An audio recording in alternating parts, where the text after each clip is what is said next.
So for people that don't know you, I want to go through a little bit about your story, because this goes back to, you've just told me and I forgot already, June 2021.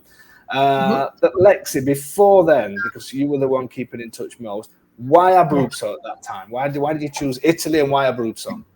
Yeah. So neither of us are Italian, so we were not able to do the familial path to get here.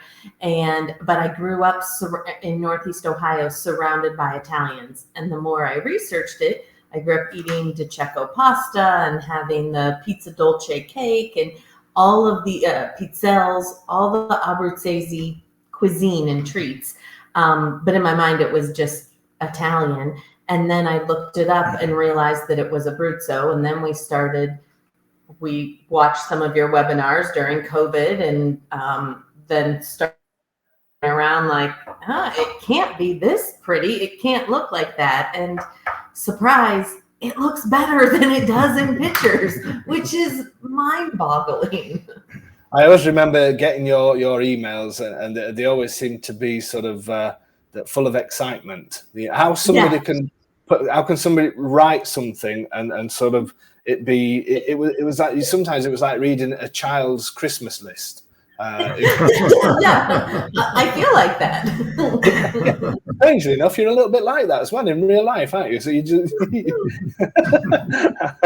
so obviously so you joined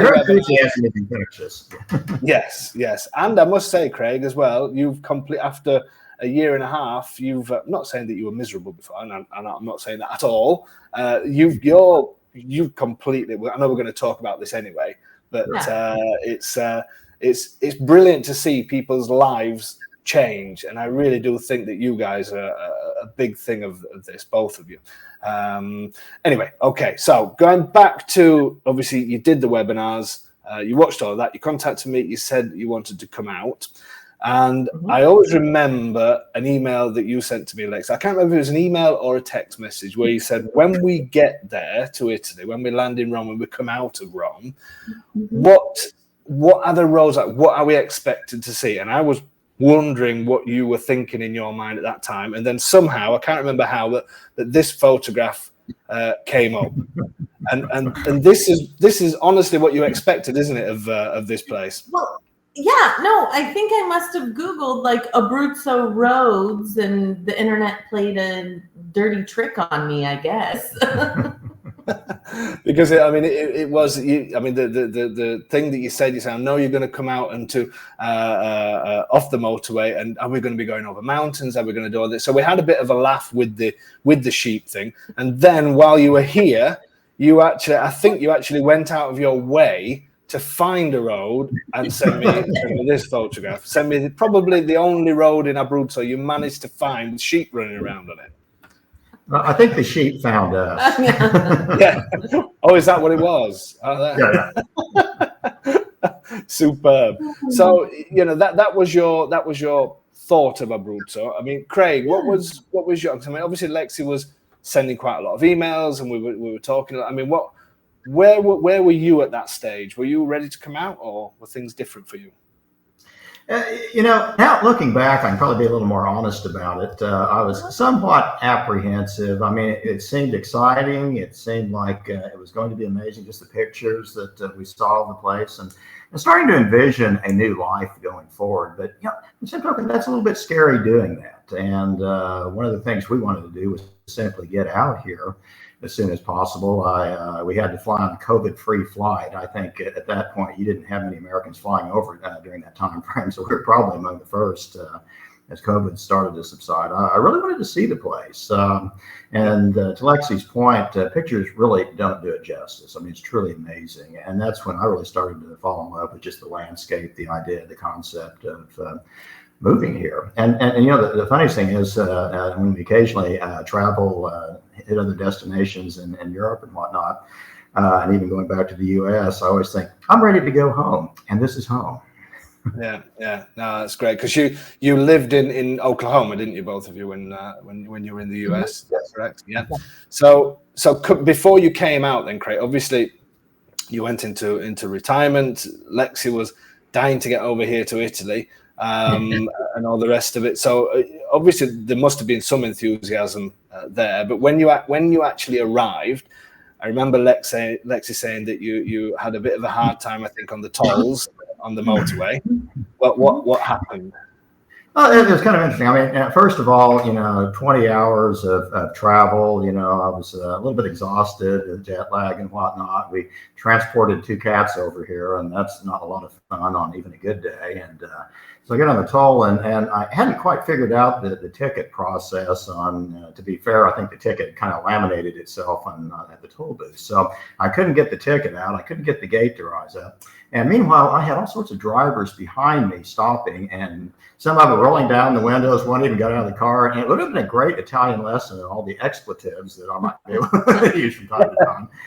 So that was kind of frustrating. It's just like, okay, I'm tired. We need to get to the bed and breakfast that we're going to. And so it wasn't a great start. I was tired and cranky. And I must admit, when you sent me details of where you were, Lexy, where you were staying, I mean, you certainly picked one a little bit far out from things for your first night. The first time that you'd been here, first time either of you had been here, you certainly picked somewhere in the middle of nowhere, didn't you? You didn't sort of you didn't do it by halves, as we say in England. And this was the first picture that you sent me. Obviously, I didn't know Craig at all. We'd spoken on the telephone, I think, by then, and I remember coming to pick you up. This is close to the Gran Sasso, isn't it, where you were staying? I think you're laid on a hammock here, if I remember rightly. Yeah. And when I came to pick you up, I remember pulling to the end of the drive after a long drive to get to, because you were in the north of Abruzzo, and we looked for properties together, didn't we?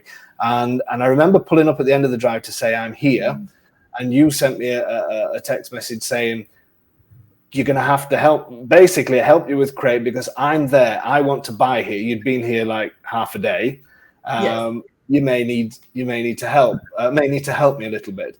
And I didn't know what to expect. I must admit. I thought, who is this Craig? Why is Lexy sending me these messages? And the first time I met Craig was actually walking over a corridor in just his underpants, if I remember right. True story. And that is not like Craig at all. Well, unfortunately, the bathroom is on the other side of the bedroom, and I really did need to hit that. So yeah. But hey, you both are good sports about it. And I always remember you sort of passed by and looked at me and just went, "Hey, Dave," and I thought, he doesn't seem that stressed out to me.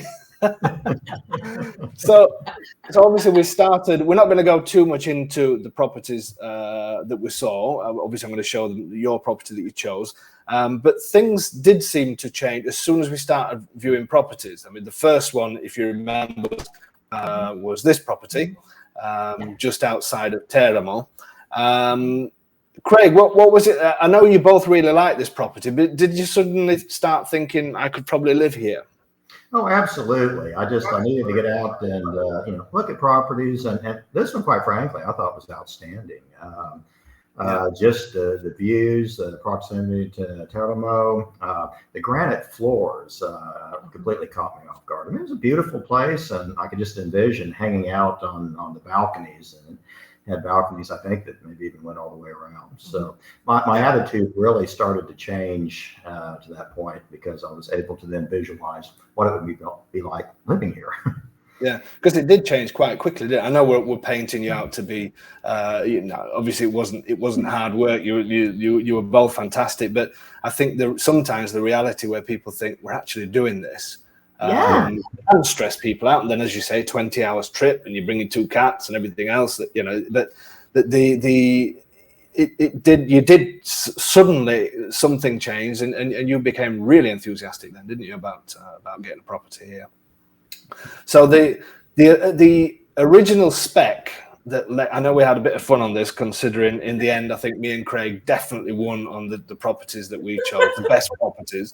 But your original spec, Lexy, was something old, in stone, oldie worldy as it can be, and as much stone as you could possibly look at.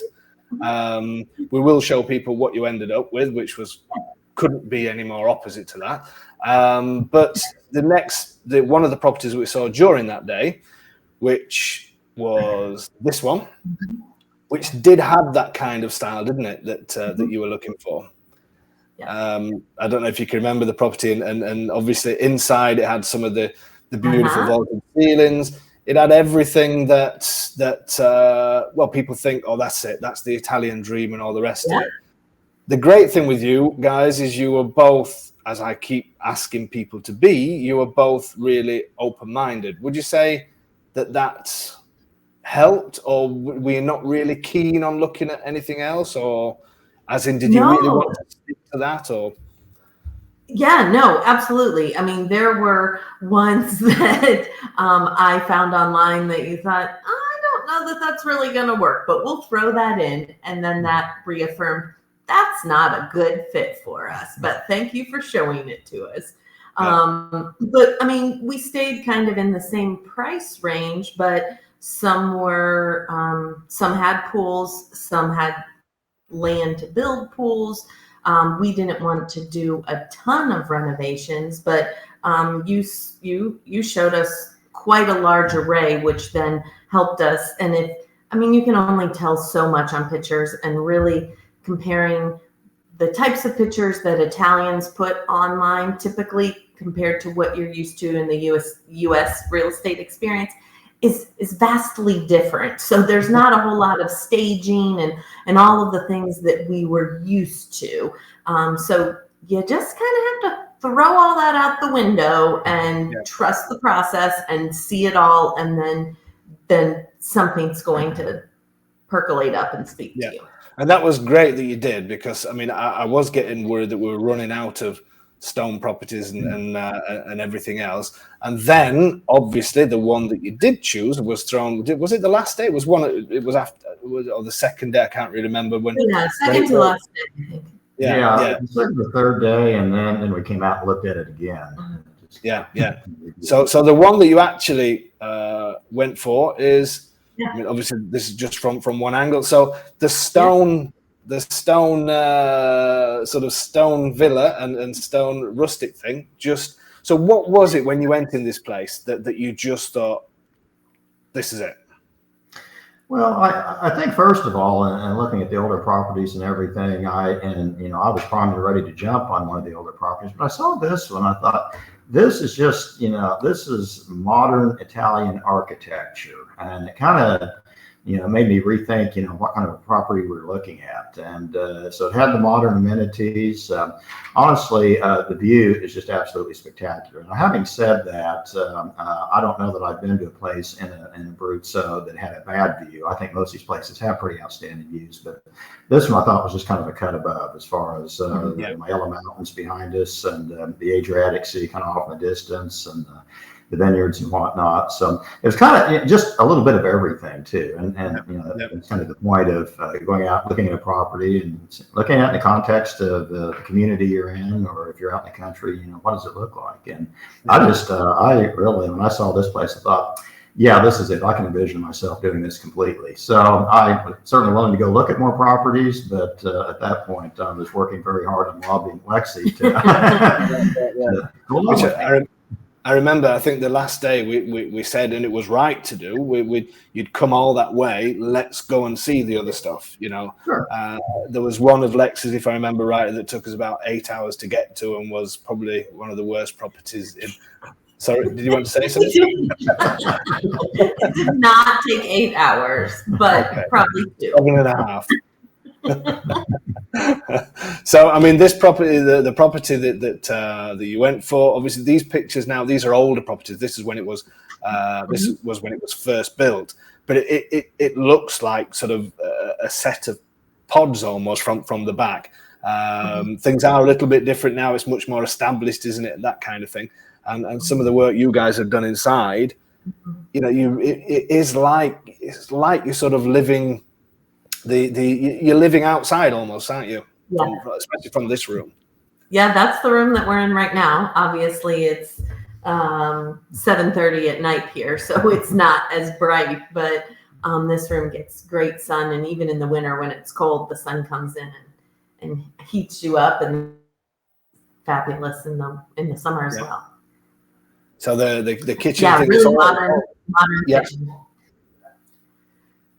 So it's obviously got the kitchen, the living room. I'm not going to show people sort of all around your house, but it gives people an idea of what it is like. But it is, joking aside, it is completely different. But as you say, the views are stunning, aren't they? It's just it's. What can you say? Is it Italian? I don't know if it is Italian or if it's just making the most of what is outside your house. You know, the rest of us are looking through small windows, and you guys have got these huge windows everywhere. We figured we could go to as many old stone churches and stone historic buildings in every village and town across Italy, but have all the modernness, because the house was built in the 2009. Yeah. So it's a baby compared to most houses in Italy.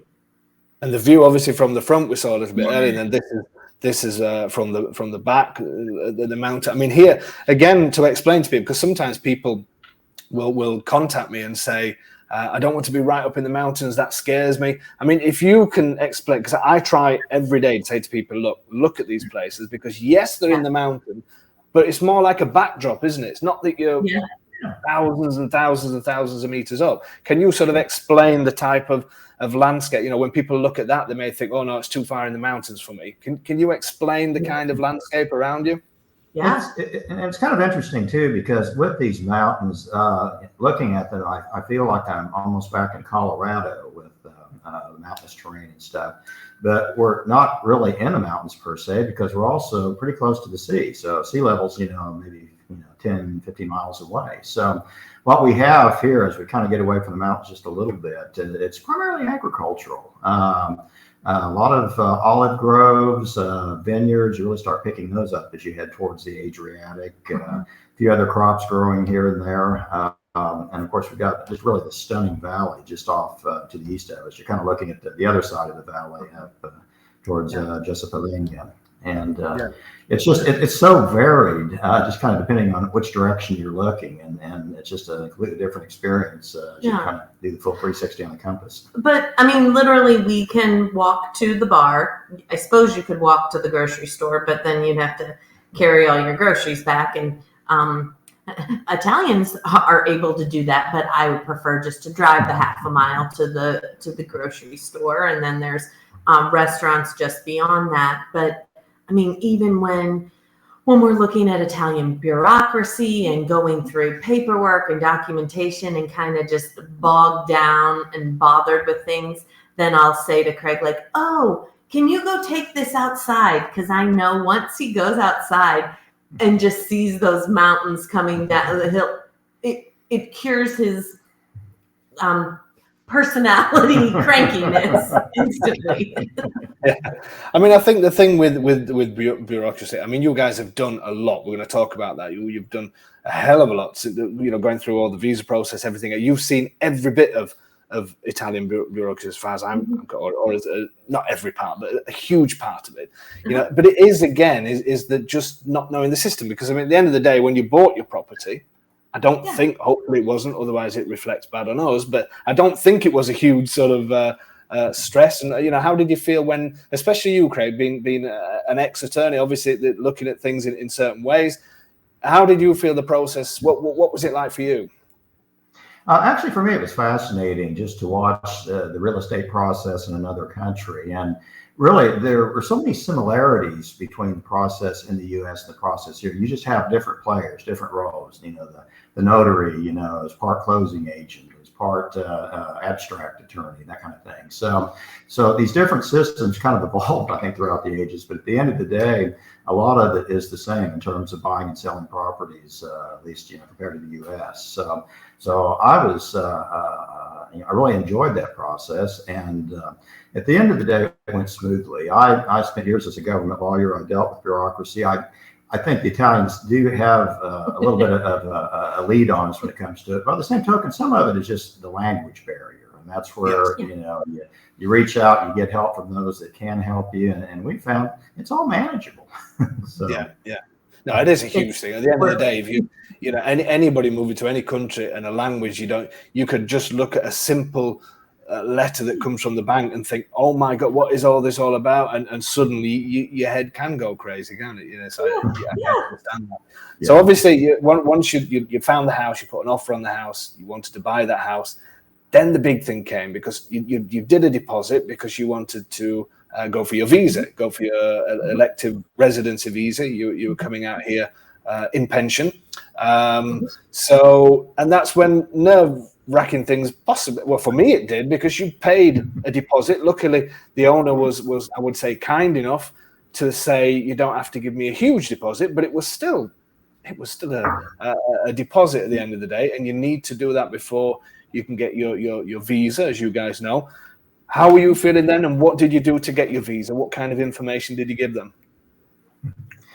About 400 pages worth.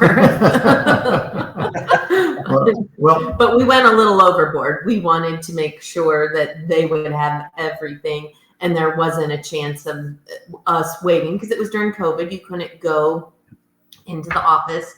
We went through the Houston consulate, but we sent everything so they wouldn't have to communicate back that they needed a different month of a different bank statement.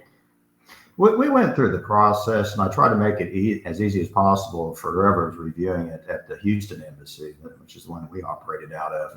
And sorry to interrupt, Craig. If I can also just say as well that that you've gone through and what you're going to explain now quickly, this applies now to Brits coming over, and it applies to anybody outside of the European Union. So if anybody's looking to do this, just so people know that, and obviously for listeners in the UK. So go on, sorry, I'll stay quiet. Right. So, I really tried to line it out to simplify it as much as possible. It's like, okay, here's what the embassy requires. Great. Whether it's tax returns or it's, bank statements or whatever. And I put together an index. I cross-referenced it with tabs and all the documents and stuff, just so that, I could reduce the number of questions that might come up, when it came to having a complete package. And I went over and over, the requirements and everything to make sure we didn't leave a single thing out. And so I put the time and effort into it. And I know that with the Houston embassy, they move pretty quickly. I think, different embassies just operate at a different schedule, so I can't speak for the others. But we did download requirements from the different consulates, in San Francisco, was it Chicago or yeah, Miami. Boston. And it's based on where you live. You don't get to pick which one you go through. If you're in the South, from everything I've read, it seems that Houston is not a super onerous one to go through, but we even kind of cross-referenced that maybe Houston didn't require it, but we threw it in anyway just to be safe. And and it was kind of funny.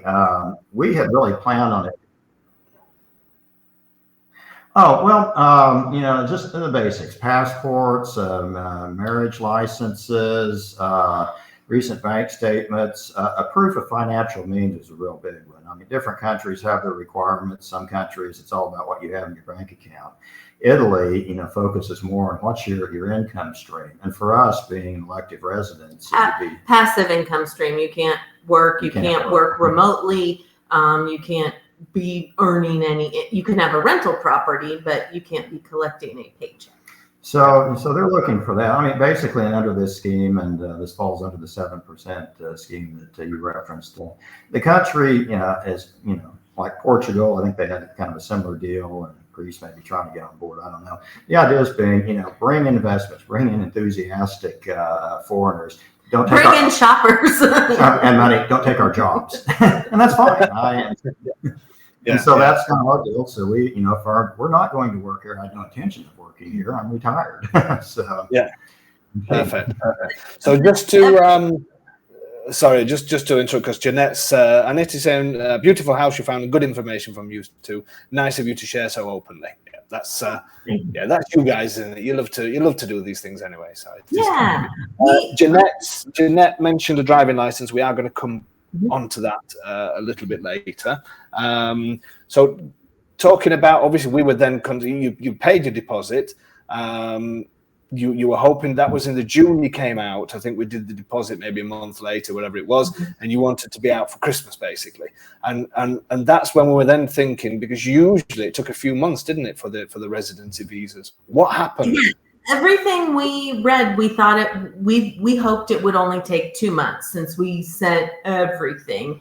And surprise, surprise, it came back approved within 5 days. So when we got the mail, I mean, I was still working. I hadn't told my employer yet, because if we weren't approved, we weren't going to move. And Craig called, and he didn't usually call while I was at work. And then he said, well, you're ready to go to Italy? We got our visas. And that was a little bit of a shock. So I think I texted Dave like, this is what you text me.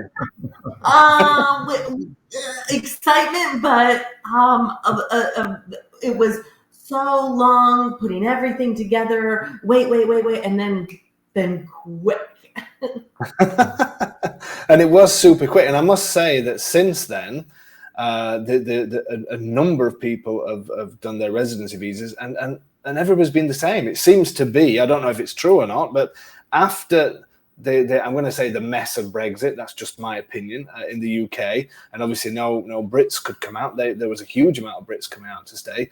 That suddenly disappeared, because then they have to go through the same sort of, they can't sort of come over and maybe carry on working a little bit or getting in there. They have to come on pensions like yourselves. But all of a sudden, it just seemed like the American embassy said, okay, we need to keep sending people over to Italy. Let's fast track. I don't know if it was COVID that did it, or if it was that, or a mixture of everything. But you guys, it was just no time. I think if I remember rightly, didn't it take your visa longer to come in the post than it did for the actual whole process? Well, it did mine, because the U.S. Postal Service temporarily lost mine or screwed up the address, so we had to chase it down. I do think the process was speeded up by virtue of the fact they weren't doing interviews at the time because of COVID. And I'm not sure they're still doing interviews right now. No, maybe other embassies are taking the same approach. So that at that point, they just had paperwork to look at rather than having us, fly down or drive down to Houston and do an interview and all that. So can't speak for the other consulates, but that's how Houston handled it. Yeah, it doesn't seem to be happening anymore. It doesn't seem to be. They don't seem to be getting people in. It just seems to be get the paperwork in and tick the box, and off it goes. So obviously you sent me that photograph, then it was that, okay, well, we're moving now, so let's get everything booked in. And you sent me this photograph, which I always love this photograph. So this was literally from, is this your house behind? It was Craig's mom's house, because our house already sold. We had to get out of our house, and we were technically homeless for a few weeks, but we had a house in Italy, and so we moved in with her. and at this stage, then it was right. Let's get booked in. That's everything. That's everything we brought over on the. Yeah, the cats are in those 2 little carriers on the left, the black bag things, and that's everything we brought over on the plane, and then we shipped. Like cargo shipped. It ended up being 3 lift vans, but like a wooden crate full of stuff that took a few months, mostly because of COVID and the shortage and the problems at the docks. I think it traditionally goes a little quicker.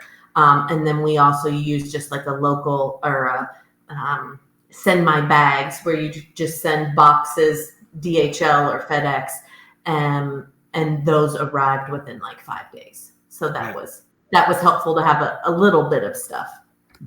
So then it was all go to get you out here and actually sign for the house, which we did then at the notary's office in Chieti, which is the same notary that we still use now. And then I think the next photograph was this the celebration afterwards. Yeah. That's it. Just at a restaurant down the street with Prosecco, by the way. Yeah. Yes. I remember. I don't know why I didn't join you. That there must have been some reason. It must be the Yorkshire. You must have asked me. I probably thought that I had to pay, so I probably just disappeared somewhere else. So obviously you came out, did the signing straight away, and it was literally. It was. Did you move in? Did the guy let you in the day before you signed? Or I can't remember. The day before the closing. Mm-hmm. Right. So we got you in there. Yeah, we stayed the night before the closing. Yeah, And then obviously reality kicked in of owning a house with absolutely nothing in it. How were you feeling? Did everything just seem surreal at this point? Because obviously you'd done a massive change, and how did you feel? Well, yeah, it did seem a little surreal. I mean, I really felt that, flying, across the ocean, landing in a new place, having very limited furniture and means and whatnot. I told Lexy, just pretend you're on a camping trip right now.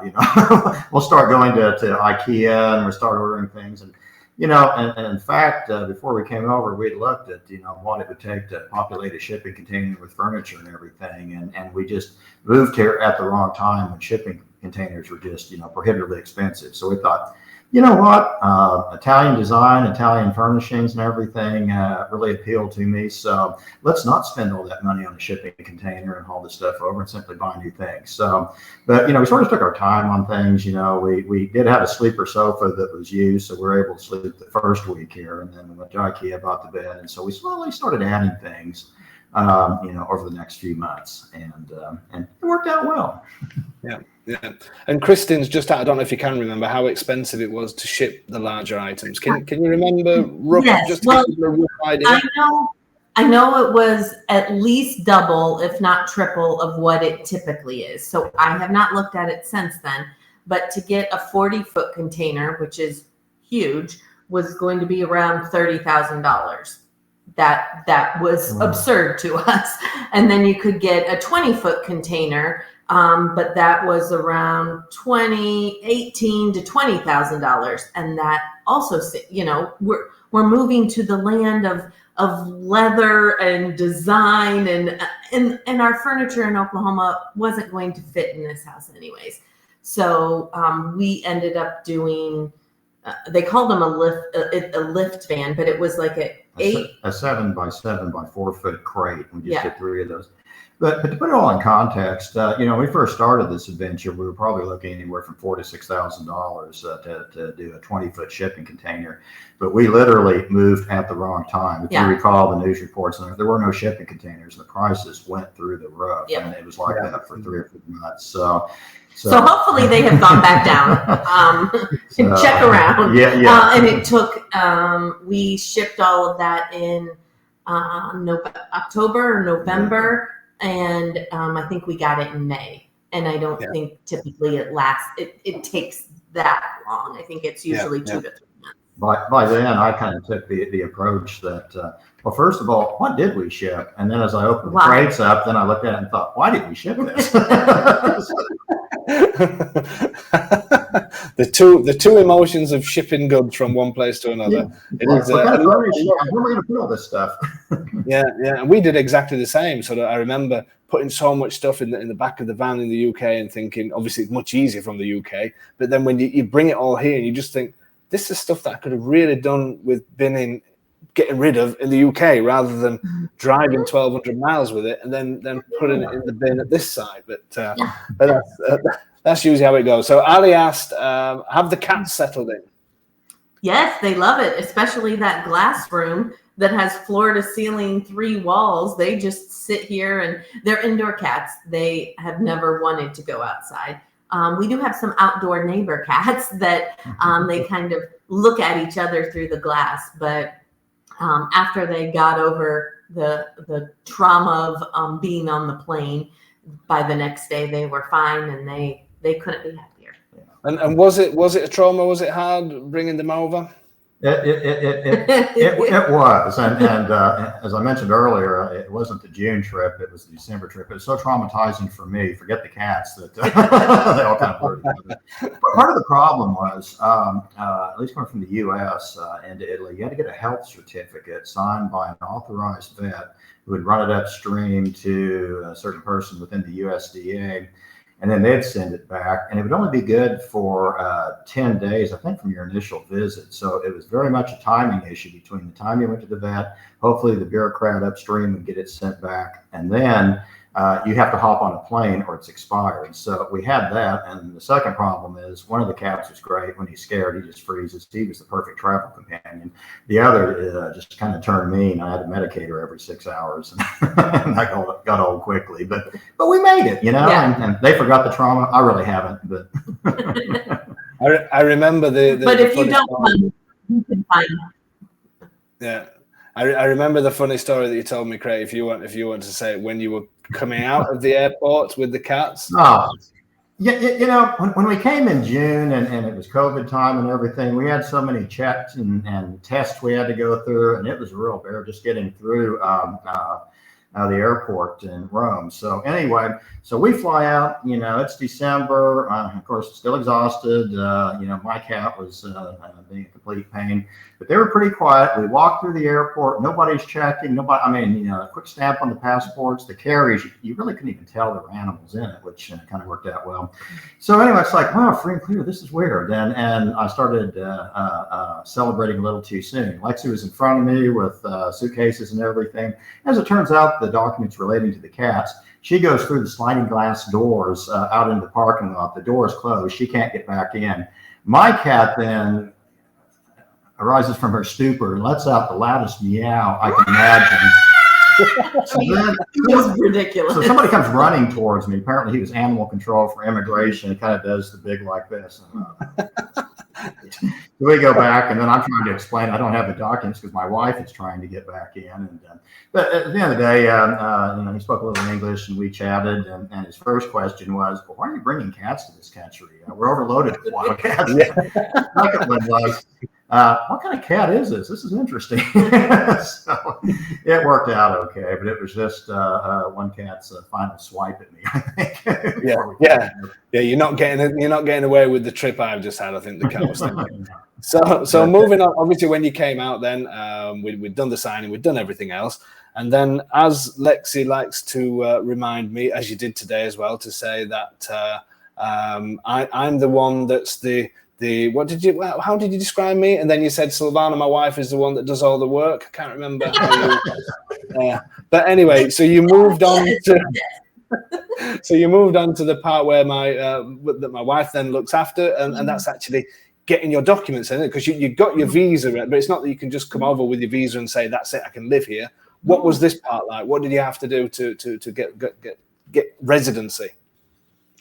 Yeah, that was for our permesso di soggiorno, and Silvana was great. Within the first week, met us, and we had to go register at our local comune office, kind of like city hall for your local village or township, and then go to the post office and get this little envelope, and then have a government official fill out all the paperwork, and then mail it in. And then go to the police station. We ended up going to Chieti, which I think was really productive. It's a bit of chaos that day with the list of people and everyone kind of elbowing and jockeying for the time slot. But I do think I did hear somebody say that you and Silvana handled that quite well, I think. We got a little bit feisty. She had the language, but I think I had the growl. So you do that, but then you have to come back and then do fingerprints, and then we actually, and there's frankly, because of our lack of understanding of the Italian language and bureaucracy, there is no way we would be here if it wasn't for Silvana holding our hand through that whole process. And so that was actually for 1 year. And then just a couple months ago, we did it again, and we're approved to stay for 1 year. And then hopefully going forward, we can get 2 years approved. Yeah, great stuff. So obviously, once you got your residency, that then meant that you could get to the next stage, which was to buy a car. Yes, because you have to rent a car until you have your residency. So that's another reason to go the quicker route, because renting anywhere is not nearly as effective or cheap as buying one. So yeah. So obviously, I mean, thinking about some of the cars, I've only been to the States a couple of times, but some of the cars over there are quite big things. Craig, you explain to people why you went for up to a 1 liter. Is it 1 liter car? Explain to people. It's 48 kilowatts per ton. I can tell you exactly what it is, which coming from the United States and the cars I drove in the past is horribly underpowered. So I could go through the usual things. It's, I'm conservation minded. You want to park in the larger cities. You don't want a big car. Hey, the roads are narrow here, but at the end of the day, when you have to get your Italian driver's license, like I had to for that first year, you have to drive an underpowered car, and they have a specific limit on it. And this particular car, I liked it, and it happened to meet the criteria. Yeah, it's not as flashy as a Ferrari or Maserati, but who cares? But the thing is, though, living here, I'm sure you'll agree with me now. Your life is flashy. It's not about driving around in a flashy car. Just your lifestyle is worth so much more. And to be fair, it seems like so much identity is wrapped up in cars back in the U.S. It's kind of refreshing to come to a country where nobody out here really seems to care what you drive. Yeah, definitely. So hats off to you as well, Craig. I'm going to give you a huge pat on the back, considering you didn't know any Italian whatsoever. You actually went and passed your drive. You passed your theory test and you passed your driving test. So I know I saw you just before your main test, even though you've been driving a long time. And how was the whole thing? How was that, learning all that again? It was interesting. We learned pretty early on that we had basically. There we go. I look real pleased with myself, and should. You don't look quite happy with that. I don't think anybody else ever looked as happy as that for getting a driving license for a second. I had to work for that. I really did. We learned pretty early on that we were going to have 1 year from the time of really the date of our permesso di soggiorno, our residency card, that we were going to have to get Italian license, or at least one of us was going to have to. And it depends where you come from. If you're in the European Union, you can just swap it out. I think everyone from the UK were, newly arrived UK citizens were a little bit concerned because the treaty wasn't in place. I understand now there is. I think it's just about there. Yeah. But if you're coming from the United States, you're coming from Australia, Bahrain, I think Canada. I mean, actually, probably most countries, they don't have a treaty. You have to get an Italian driver's license within a year. And so I know others that did it that were somewhat limited with the language. And I had Lexy order a book on Amazon that just kind of spelled out. It did a translation of the Italian driving code just so I could get enough knowledge to where I could start taking online tests in Italian. And I found that a couple of things. I mean, number one, I was actually kind of learning Italian. My ability to read it is getting better and better. My ability to converse in it, and it's still pretty bad, but it's not getting worse. It is getting better. But I just took the tests over and over, and after taking enough of them, I was ready to sign up for driving school, where they just handled all the permits and all the documentation and everything, and then they hauled you down to the driving test itself, which was in Chieti, and I passed it. And at that point, then I just had. Sorry to interrupt, but I know we spoke just before you went for the practicals. I mean, you did fantastic with doing the theory test in Italian, great stuff, which is multiple choices. I'm not saying that made it easier, because it was still very difficult. You just concentrated on learning about that, didn't you? You spent a lot of months doing that. What was the practical side of that? I mean, to sit next to somebody, you've been driving all these years and past years ago, what did they get you to do a lot of things, or was it easier than what you thought?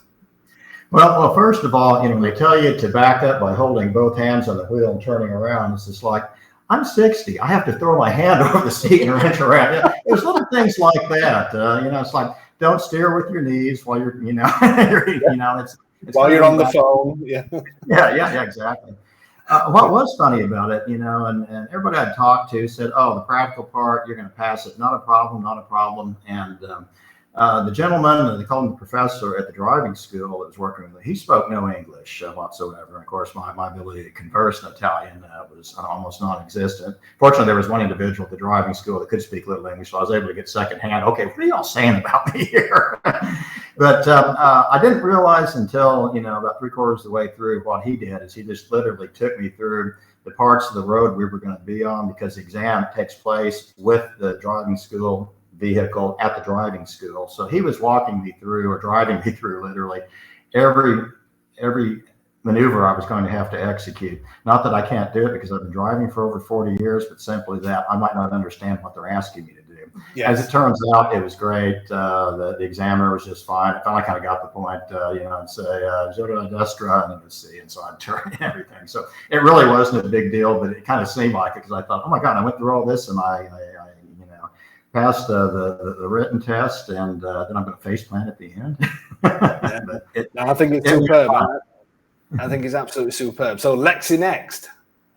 Yeah, I mean, right now I'm just enjoying being chauffeured around, and I need to study and take the test, but you do realize, Lexy, there's one thing that we've got to say though. It's got to be a little bit of a competition.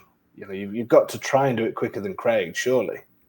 I'm only competitive on certain things. Oh, yeah. On this, you're not competitive, no? No, doesn't bother me. No. That's a shame. Well, we'll discuss. The next time we see each other, we'll discuss it. So now that was brilliant. Thrilled if she would have done it first, and then I can just sit back and just enjoy the scene. Yeah, I enjoy being chauffeured around. It's so rare, but when I Superb. So moving on to the lighter part, we've got 5 minutes to go. Obviously, just because nobody has ever seen, here's my wife on the bottom left. And this, I could not believe this meal. And there's Tony. Look, I didn't realize Tony was on the picture. Otherwise, I would have blocked him out. Tony's there on the top right with his tie on. I'm looking a little bit red-faced next to Craig. That's obviously the wine had kicked in at that point. The thing with this meal, and the reason why I chose this photograph is because we have been living here and been coming here for years and years and years and years and years. When anybody says to us, what do you miss from the UK? The only thing we've ever said is a Thai restaurant, because we've never been able to find one. You guys were here 2 minutes and found one 45 minutes away from where we live. I think it was a month and a half, in all fairness, but yes. But compared to sort of the 18 years we've been coming, you've done pretty well. Yeah. And it was delicious and authentic and wonderful. So that was Craig's 60th birthday last spring, but we've been back plenty of times, and just really enjoying finding different restaurants of different types of cuisine, cooking classes, wineries, the whole. I don't remember what the other pictures are, but. Before I show just a few of the fun pictures before we go, Joy has just said, could you recommend that book, Craig, that you actually use to get through your? Do you maybe if you could send it to me afterwards? Hang on one sec. Yeah, he got it on Amazon.it, so that's the Italian version of Amazon, the US version, but it's in one page is in English and one page is in Italian. So the book's he's bringing it over. This is good. And if the author is watching this, then maybe we should be on some sort of. I think it was less than $20. Yeah. So this is it. Okay. Perfect. I tell you what will be really helpful as well. Obviously, people can pause that, but if you could send me a message with that on, and I will add it to the bottom of this stream afterwards as well. Martin is saying, Lexy, how is the manual transmission? Not well. Thank you, Martin, for bringing that up. And Martin Martin's in the same boat as you. He's just put his elective visa residency. Yeah. He's coming out and he's signing. So hopefully he's going to be joining us as well. So you don't like manual transmissions then, no? No, I grew up driving automatic, so I'm familiar with that. Craig could drive both. We bought a manual car, which he enjoys kind of while we're going up the hills, and he did a few driving lessons with me, and after us having heated conversations, I said, I will do one or the other. Do you want me to learn how to drive or learn how to speak the language? And so we both decided it's more important that I speak the language for now. That's good. Good that you both decided that. Yeah. Real way in, as I understand it, there are some driving schools that have that. And talking to the gentleman, a gentleman that speaks a little English at the school I went to, he said they're looking at buying an automatic because that's the wave of the future. The key is finding a school that has it, so then they can qualify you in that. And of course, if you're qualified in an automatic, you're not qualified to drive a standard. But then again, if you can't drive a standard, who cares? Okay, so just another photograph, and I'm going to show a few others, and then we will sign off. But this photograph, if I remember rightly, we've definitely had a few drinks here, Craig. This I definitely got a silly grin on, and a little bit of excessive August Italian pasta weight. This, if I remember rightly, it's either this one or a very similar event that we shared together. That poor Lexy wasn't very well at all. Craig thought it would be really nice just to come to the house and say, "Look, I know you invited us, but I think you even had a COVID test, didn't you, at our house?" Just so, and we said, "Well, why not stay for a drink if Lexy's asleep? Why not?" How many hours later was it when you actually? 8, 9, 10 hours or something. I finally checked in. I think it was the bit when you said Lexy who. I think that was the time to say, Craig, you need to go home. So, but joking aside, obviously we have a great relationship with you guys, as we do with lots of people out here, and it's brilliant. How has life been? Just to sum it up in a few minutes, I'm going to show a couple of pictures. How has life been completely changed? You've moved out here. You've been here just over a year. How are things really? They are really amazing. We have met so many friends. This is a picture at a cooking class at a local farm to table type restaurant in a home, and so we're learning how to make pierogies. So some of it's Italian, but some of it's other cultures. That was a flower festival in Scalania, where all over the streets there's seeds and flowers and wood chips and all different kinds of materials that make these amazing murals. So there's festivals a couple times a week, and then certainly the month of August. This is 45 minutes away, Mama Rosa, and then Passo Lanciano is the other ski resort. We actually went on Valentine's Day skiing, and then this was like a couple weeks before that. So, I mean, we've just stopped in wineries, and they have the wine in almost looks like a gasoline pump, and it's the equivalent of like $1.30 a liter. It blows my mind. And then we just used it as a launching pad. This year we've already gone to, well, not this year. I'm sorry, last calendar year. We went to Germany. We went to the Czech Republic. We went to Austria. We went to Hungary, and then all over Italy, just to have a home base here.